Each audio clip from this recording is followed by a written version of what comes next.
പ്രിയമുള്ള പ്രേക്ഷകരെ നമസ്തേ.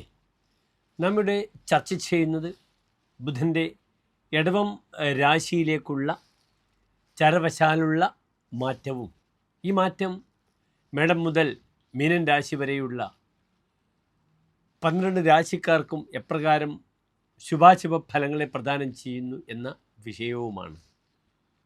കേവലം 2 ആഴ്ച മാത്രമാണ് ഇടവൻ രാശിയിൽ ബുധൻ പ്രവേശിക്കുന്നത്, നിൽക്കുന്നത്. പക്ഷേ ഈ 2 ആഴ്ചക്കാലം ഒരു വ്യക്തിയുടെ വിഷയത്തിൽ ബുധൻ ചെലുത്തുന്ന സ്വാധീനം വളരെ കൂടുതലാണ്. എന്തെന്നാൽ ബുധൻ ഏത് സമയത്തും ഫലം ചെയ്യുന്ന ഗ്രഹമാണ്. നിങ്ങളറിയണം, ഗാംബ്ലിംഗ്, ലോട്ടറി അല്ലെങ്കിൽ മധ്യസ്ഥത, ഭൂമി ക്രയവിക്രയങ്ങൾ, ഏജൻറ്റ്, ഏത് ദൗത്യങ്ങളും നിർവഹിക്കുക, ഇതൊക്കെ ബുധൻ്റെ മാത്രം ധർമ്മമാണ് ജ്യോതിഷത്തിൽ. പലപ്പോഴും ഒരു വ്യക്തിക്ക് ലോട്ടറി അടിക്കുന്നുണ്ടെങ്കിൽ ആ ലോട്ടറിയുടെ സ്വാധീനം, ആ ലോട്ടറി ലഭിക്കുവാനുള്ള സ്വാധീനം ഉണ്ടാക്കുന്ന ഗ്രഹമാകുന്നു ബുധൻ. അതിനാലാണ് ബുധനെ നാം ഗാംബ്ലർ പ്ലാനറ്റ് എന്ന് പറയുന്നത്. അതിനാൽ കേവലം 14 ദിവസമാണെങ്കിലും ബുധൻ്റെ ഒരു രാശിയിലേക്കുള്ള വരവ് അതൊരു വരവാണ്. ഏതാനും ദിവസങ്ങൾ ബുധൻ മേടൻ രാശിയിലായിരുന്നു. ഞാൻ വിശദമായി ഓരോ രാശിക്കാരുടെയും വിഷയങ്ങളിതിൽ ചർച്ച ചെയ്തിട്ടുണ്ട്. ബുധൻ ഇവിടെ ശത്രുക്ഷേത്രത്തിലായിരുന്നു. എന്നാൽ ഇതാ ബുധൻ തൻ്റെ ഏറ്റവും അടുത്ത സുക്ഷേത്രമായ ശുക്രൻ്റെ ഇടവൻ രാശിയിലേക്കാണ് പ്രവേശിക്കുന്നത്.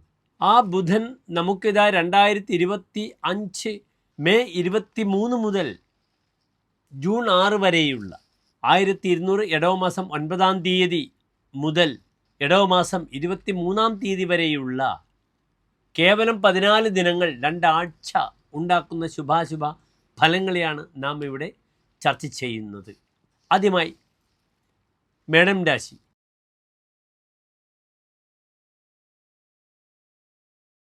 അശ്വതി ഭരണി കാർത്തിക നക്ഷത്രത്തിൻ്റെ ആദ്യത്തെ 15 നാഴിക വരുന്ന മേടൻ രാശിക്കാർക്ക് ബുധൻ 2-ാം ഭാവത്തിലാണ് പ്രവേശിച്ചിരിക്കുന്നത്. മേടൻ രാശിയിൽ നിന്നും ഇടവൻ രാശിയിലേക്ക് പ്രവേശിച്ചു. അതിനാൽ മേടൻ രാശിക്കാർക്ക് ബുധൻ നിൽക്കുന്നത് 2-ാം ഭാവത്തിലാണ്. സ്വതവേ നാം മേടൻ രാശിയുടെ ഇപ്പോഴത്തെ അവസ്ഥ മനസ്സിലാക്കണം. ലഗ്നാധിപനായ മേടൻ രാശിയുടെ അധിപനായ ചൊവ്വ നീചസ്ഥനായി ഇപ്പോഴും കർക്കിടകത്തിൽ നിൽക്കുന്നു. വ്യാഴം 3-ലേക്ക് പ്രവേശിച്ചു. 7.5 ശനി ആരംഭിച്ചു കഴിഞ്ഞു. ശനി 12-ാം ഭാവത്തിൽ നിൽക്കുന്നു. പ്രധാന ഗ്രഹങ്ങളെല്ലാം തന്നെ ദുർബലമായി നിൽക്കുന്നു. അവിടെ ഒരാശ്വാസമായി നിൽക്കുന്നത് രാഹു മാത്രമാണ്. കഴിഞ്ഞ ദിവസം രാഹു 12-ാം ഭാവത്തിൽ നിന്നും ചാരവശാൽ 11-ാം ഭാവത്തിലേക്ക് പ്രവേശിച്ചു. അത് വളരെയധികം നന്മകളെ പ്രദാനം ചെയ്യും. ആർക്ക്? മേടം രാശിക്കാർക്ക്. ഇപ്പോഴിതാ ഈ ബുധൻ്റെ 2-ാം ഭാവത്തിലേക്കുള്ള വരവ് മേടൻ രാശിക്കാർക്ക് നല്ലതാണ്. കാരണം മേടൻ രാശിയിൽ ബുധൻ മൗഢ്യത്തോടു കൂടിയാണ് ഇത്രയും ദിവസം നിന്നത്. ആ ബുധൻ ഇതാ സൂര്യനോടുകൂടി ഇടവൻ രാശിയിലേക്ക് പ്രവേശിച്ച് നിപുണയോഗത്തെ പ്രദാനം ചെയ്യുന്നു. മൗഢ്യമുണ്ട് എങ്കിലും ഏകരാശിയിൽ സൂര്യനും ബുധനും കൂടെ നിൽക്കുമ്പോൾ ആ മൗഢ്യത്തിന് പ്രസക്തിയില്ല. ബുധേനം നിപുണം ധീകീർത്തി സൗഖ്യാനിതം. ബുധനോടുകൂടി സൂര്യൻ നിൽക്കുമ്പോൾ നൈപുണ്യം, സാമർഥ്യം പ്രകടിപ്പിക്കും. ധീ, ബുദ്ധി, കീർത്തി, സൗഖ്യാനിതം, സുഖം, ഇതൊക്കെ പ്രദാനം ചെയ്യും ഈ ബുധ സൂര്യ സംഗമം, ദ്വിഗ്രഹ യോഗം. അതിനാൽ മേടൻ രാശിക്കാർക്ക് വേനലിലെ ഒരു മഴയായി ഈ ബുധനെ കണക്കാക്കണം.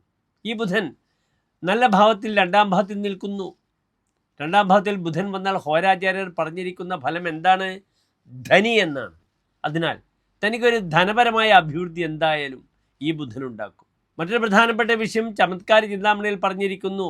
ധനേ ബുദ്ധിമാൻ ബോധനെ ബാഹുതേജാഹ. 2-ൽ ബുധൻ വരുമ്പോൾ അയാൾ ബുദ്ധിമാനാകുന്നു. ബോധനൻ ബുധൻ 2-ാം ഭാവത്തിൽ വരുമ്പോൾ ബാഹുതേജാഹ, അയാൾ കൈകൾക്ക് തേജസ് ഉണ്ടാകുന്നു, അയാൾക്ക് തേജസ് അനുഭവപ്പെടുന്നു.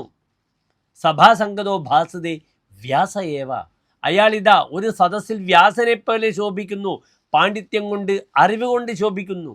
പൃഥൂധാരത കൽപ്പവൃക്ഷസ്യ തദ്വൽ. തൻ്റെ ഔദാര്യം ഒരു കൽപ്പവൃക്ഷം പോലെ താൻ ഔദാര്യത്തെ പ്രകടിപ്പിക്കുന്നു. താൻ ധാരാളം ദാനധർമാദി കാര്യങ്ങളൊക്കെ ചെയ്യുന്നു. ഇവിടെ തന്നെ കുടുംബം, ധർമ്മദേവ സങ്കേതങ്ങളിലൊക്കെ തന്നെ തൻ്റെ കുടുംബക്ഷേത്രങ്ങളിലൊക്കെ തന്നെ തനിക്ക് എല്ലാവിധ നന്മകളും, അവിടെ സംക്രമം മലയാള മാസം 1-ാം തീയതിയൊക്കെ വരുമ്പോൾ അവിടത്തേക്ക് വേണ്ട എല്ലാ കാര്യങ്ങളും ചെയ്ത് തൻ്റെ ഔദാര്യം പ്രകടിപ്പിക്കാം. ഉദാരമായ മനസ്സിനെ തനിക്ക് പ്രകടിപ്പിക്കാൻ പറ്റുന്ന അവസരമാകുന്നു. ബുധൈഹി സ്തൂയതേ, പണ്ഡിതർ തന്നെ സ്തുതിക്കുന്നു.